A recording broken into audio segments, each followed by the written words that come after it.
არამიზნობრივი ხარჯების გამო შესაძლოა მერის მივლინებებით შეისწავლონ დასვენება თუ საქმიანი ვიზიტი, რატომ დაფრინავდა გიგი უგულავა ლას-ვეგასში.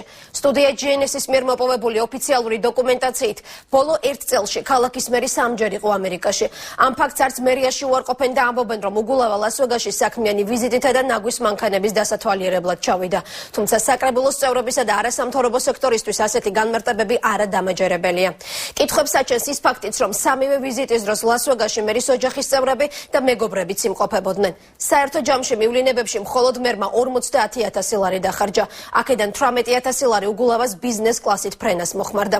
ლანა ბერიძე მუშაობს დილიდან თემაზე, დაისახლა პირდაპირ ეთერში ჩაგვართობა. ლანა, გამოეხმაურა თუ არა გამოქვეყნებულ დოკუმენტაციას თბილისის მერია დღეს? საღამოშვიდობის თამთამ დღის მცდელობის მიუხედავად თბილისის მერიაში ჯერჯერობით გიგი უგულავას ლას-ვეგასში გამართულ სამვიზიტთან დაკავშირებით ოფიციალური კომენტარი არ გაუკეთებიათ, თუმცა მერის პრესსამსახურმა როგორც ჩვენ უკვე აღნიშნეთ, აგვიდასტურა მერის ვიზიტის შესახებ. ნამდვილად მათ თქვა, რომ ნამდვილად იმყოფებოდა გიგი უგულავა ამერიკაში 3-ჯერ, თუმცა კონკრეტულად რა მიზეზს ემსახურებოდა მერის ვიზიტები, ამის შესახებ განმარტებები ჯერჯერობით არ გაკეთებულა. შეკითხვებზე რა თემებს ეხებოდა უგულავას სამი მივლინება, ასევე ნაგვის გადასამუშავებელი მანქანების შესახებ ინფორმაცია, რომელიც წერია მერის მიერ გაცემულ განკარგულებაში, რომ მის მოსანახულებლად წავიდა ქალაქის მერი ლას-ვეგასში. ამასთან დაკავშირებით პასუხი არ მიგვიღია, რამდენად შედის მერის კომპეტენციაში მსგავსი მანქანების დათვალიერება, ან რატომ მოხდა, რომ გიგი უგულავას მივლინებების დროს დაემთხვა მისი ოჯახის წევრების და მეგობრების ვიზიტი ლას-ვეგასში. სამივე შემთხვევაში ჯერჯერობით მერიდან პასუხი არ ჩანს, თუმცა ჩვენ ამ წუთებში თველოდებით მათ ზარებს. მაშინ, როდესაც მერიაში განმარტებებს საჭიროდ არ მიიჩნევენ, რადგან ჩვენ დილის 11 საათზე დავუკავშირდით მასთან მთელი დღე ველოდებით პასუხს. ამასთან არასამთავრობო სექტორი და საკრებულოს ოპოზიციური წარმომადგენლები აცხადებენ, რომ მერის ვიზიტებში და თანხების მიზნობრივად ხარჯვაში მათ ეჭვში აქვთ და აცხადებენ, რომ უნდა დაინტერესდეს ამ საკითხით საკრებულო და ასევე არ გამორიცხავენ, რომ აუდიტის სამსახურიც დაინტერესდეს და შეისწავლოს მერის ბიუჯეტი. საკრებულოში კი ამბობენ, რომ თვის ბოლოს ჩანისხლულ ხდომაზე აუცილებლად დაეყენებენ მერის მივლინებების საკითხს და არ გამორიცხავენ, რომ ამ საკითხით უკვე სამართალდამცავი ორგანოების დაინტერესდნენ.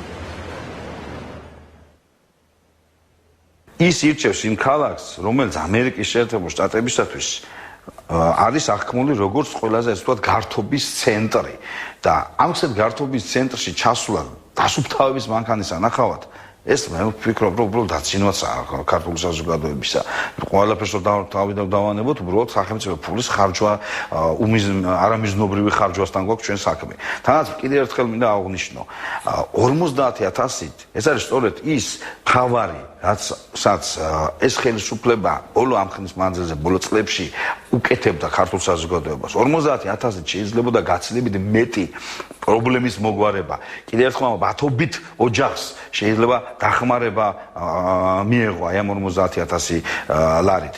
როდესაც ხდება ადმინისტრაციული თანამდებობის პირის ზოგადად ამ შემთხვევაში თბილისის მერის მივლინება და ჩვენ გვაქვს დოკუმენტი განკარგულება, რომელთაც ვიგებთ გარკვეულ ტიპის ინფორმაციას, თუმცა არასრულ ინფორმაციას მივლინებასთან დაკავშირებით, ხოლო პარალელურად მივლინების პერიოდს ემთხვევა სხვა ადამიანების მივლინებაზე, მათ შორის ოჯახის წევრების, ან ოჯახთან დაახლოებული პირების, სხვა პოლიტიკური პირების. ცხადია ამ შემთხვევაში იმის გასაგებად, თუ რეალურად ეს სამივლინებო თანხა მოიცავდა თუ არა ასევე სხვა ამ ადამიანების დაფინანსებასაც და მათი სამივლინებო ხარჯების დაფარვას, ეს კითხვები რო არ არსებობდეს, ძალიან მარტივად თბილისის მერიამ უნდა ღიად განაცხადოს რეალურად ამ გამოყოფილი თანხის ფარგლებში მივლინების დროს კონკრეტულად რა ტიპის ხარჯები ფინანსდებოდა თბილისის მერთან დაკავშირებით. რა დაუჯდა თბილისის მოსახლეობას გიგი უგულავას სამი ვიზიტი ლას-ვეგასში და სხვა ვიზიტები სხვადასხვა ქვეყნებში. ამასთან რამდენად მიზნობრივი ხარჯვაა მაშინ, როდესაც ქალაქის მერია სოციალურად დაუცველ მოსახლეობას დახმარებებს ვერ აძლევს, ამ დროს კი ქალაქის მერი თავისუფლებას აძლევს, რომ ბიზნეს კლასით გაემგზავროს ლას-ვეგასში და ეს სიამოვნებას 18,000 ლარი დაუჯდეს. ნახეთ დღის მთავარ საინფორმაციო გამოშვებაში სად იხარჯება თბილისელების ფული, დაგველოდეთ 9 საათზე მე9 არხზე. მერის ვიზიტის შესახებ ლანა ბერიძე საუბრობდა